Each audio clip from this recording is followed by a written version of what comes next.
Well, I messed up. Despite all the YouTube influencers like Meet Kevin who say that now is the absolute worst time to invest in real estate because of the pending market crash, housing prices are at highs while at the same time the mortgage rates are increasing.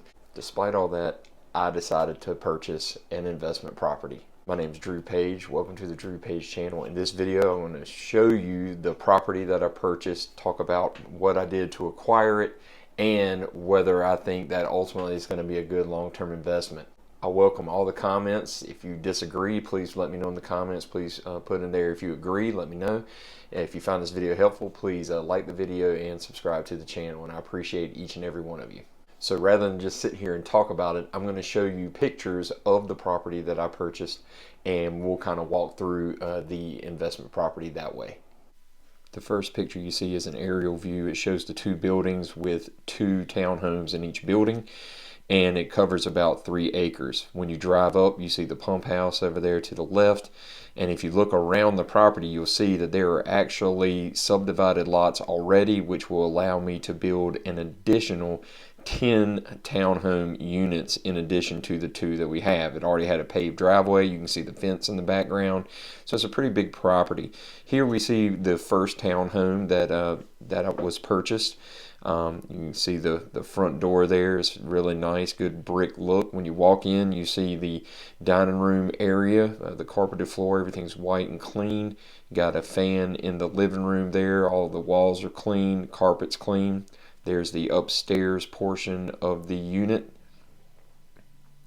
We see the first view of the kitchen, which has a stove in there already with the hookup for the washer and dryer available. There's the sink and the cabinets. Everything's in white, so it's nice and easy to keep updated and take care of. There's another view of the kitchen showing all the cabinets in the townhome unit. There's the microwave on the other side across from the stove. Then we start to see the hallway area, which is all, again, clean. Everything's taken care of. There's the hookup for the washer and dryer in the back room. And here is another view of the same area. Here's a view of what every person needs, is making sure that there's a good bathroom. And here is the downstairs closet. Now, there's actually a downstairs bedroom, which this is the first picture that shows that.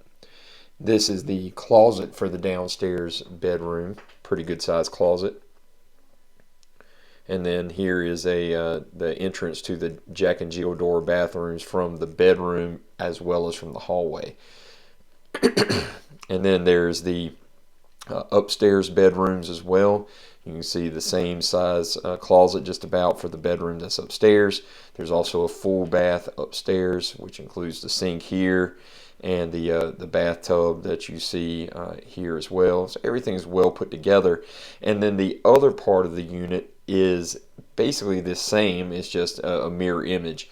And then here's a picture of the back showing the siding and the entrance to the back way. It's got the HVAC there. Now, the story of how I got these units is actually extraordinarily interesting. I had someone that I went to church with that reached out to me and said that one of his family members lived in one of those townhomes and wanted to sell the property. They were renting it out to someone, and they were tired of being landlords, and so they were ready to let the property go. And I talked to them and found out that what happened is they were part of a homeowners association. And I did not want to own just one townhome in a homeowners association. And I told them I wasn't really interested. And they said, well, our neighbor is also looking to sell. And then the rest of the property is owned by an estate. And that, of course, caught my attention because being an attorney and dealing with estates, I knew that there was potentially some opportunity there. So I talked to the owner of the townhouse that was beside the first prospect, and they also indicated they wanted to sell, and I let them both know that I would not be interested in buying those 2 townhomes individually, that if I couldn't get the whole unit, the whole development, then I wasn't going to be interested. So I tried to find out how to contact the executor of the estate.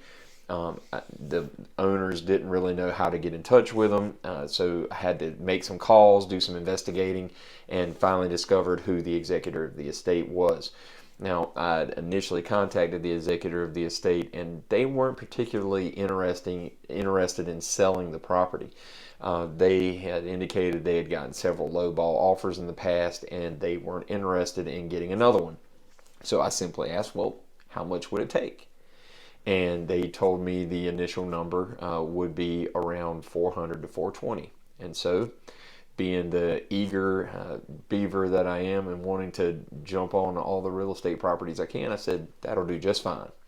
So one of the properties I got under contract for, one of the townhomes I got under contract for 125. The other one I got under contract for 130, and then I was under contract for the remainder of the development, which would have been the other two townhomes as well as all of the property you see in that picture, for 420. For a total of over $600,000, and we began the process. Now, I knew that, and of course, when I did the contract, I made sure that it was subject to financing because there was no way I was going to pay cash for all that. The way to grow wealth is to leverage it, and it makes no sense to pay it in cash unless you're in the twilight of your life, and I'm just not in that point. So I want it subject to financing, also subject to appraisal. And the reason I did that is because in the event that the appraisal came way under, and this was also during the time where housing prices were exploding and people were waiving inspections and waiving appraisals, I was like, there's no way I'm going to do that with this type of a property. So if they want me to be interested in this, then they're going to have those contingencies in there. And since I initially offered the amount that came out of their mouth, they were all very happy to sign the agreement, and we started the due diligence. But I also knew that there was a likelihood and a possibility that the due diligence could come back favorable to me. If it wasn't, I was more than happy to pay the full amount of the agreement. But if it did come in under appraisal, then it would either give me an out or it would be able to give me an argument for a price reduction. Now, finding an appraiser who would look at this property was extraordinarily hard for the bank to find. It really surprised me. We went into contract initially in April with a closing date set for June, and the bank had an extraordinarily difficult time trying to hammer down an appraiser because I live in a rural area. The closest place was in one of the bigger cities in the Commonwealth of Virginia. And so we, after taking an extra 45 days beyond the closing, we finally found someone who would be willing to do the appraisal. All of us were, of course, exasperated by that point. The seller was aggravated that we continued to have to move closing. I was aggravated because I was losing rent for each of the months that I had the potential to be able to get tenants in. So everybody was frustrated, but it was subject to financing. So we made sure that in order for this to go through, the bank would have to approve, and the bank required that their appraiser be done.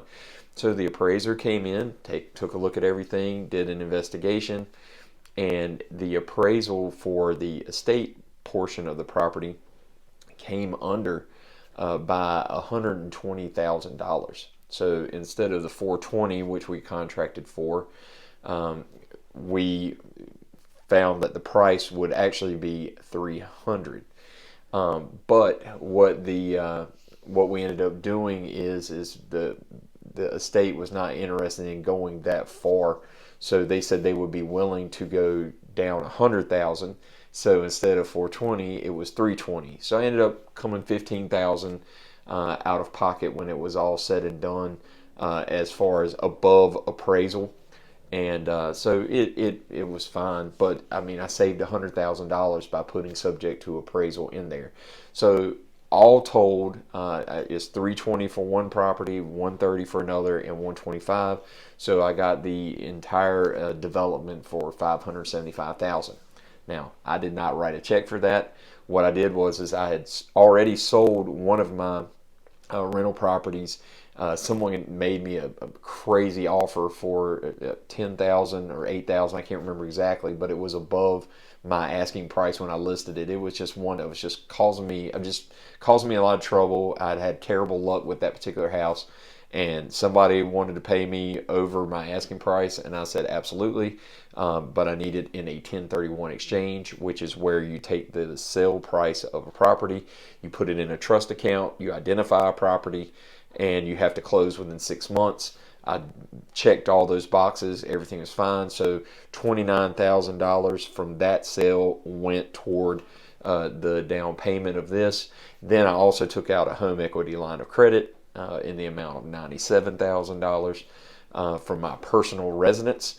So that went into the down payment as well. And as you probably realize, because I needed 25% plus the additional $15,000 to cover the difference above the appraisal, and the bank would only lend 75% of the appraised value. I had to come up with some more cash, so I actually took out a 401k loan as well to take care of the rest of the down payment. So all in all, none of the money from my personal checking account or banking account or any of my business accounts went into the down payment of this property. It was all other people's money. And you say, well, that's very risky, very crazy. Well, it can be. Obviously, I've already got $29,000 in instant equity by using that tax deferred 1031 $29,000. And then the interesting thing is, as mortgage rates have increased, the 401k loan that I have is at 5.5%.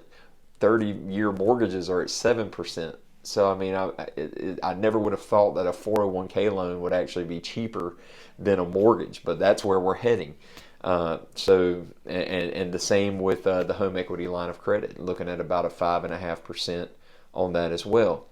Obviously, the plan is the two units that were part of the estate. I'm getting ready to list those today for rent. I don't anticipate having any problem getting those filled probably within the next couple of days. And so I'll be leasing those out. And then once the market does crash, hopefully sometime next year, or maybe a little bit further down the road, and builders are desperate for work, then I'll start looking at getting a developer to come in and start working on building the remaining 10 townhouse units. So I couldn't resist that. But maybe you think, man, that is a risky deal, especially at this time in the market. You would never in a million years do that. So I would love to hear your feedback on this. But I thought I'd just kind of share how this process went. So maybe if you're ever looking into a strange type of development deal that deals with multiple owners and having to negotiate all of that and where to find money to do that, maybe this will be a help to you. So I hope you found this video helpful. If you did, please subscribe to the channel, like the video, and until next time, stay tuned.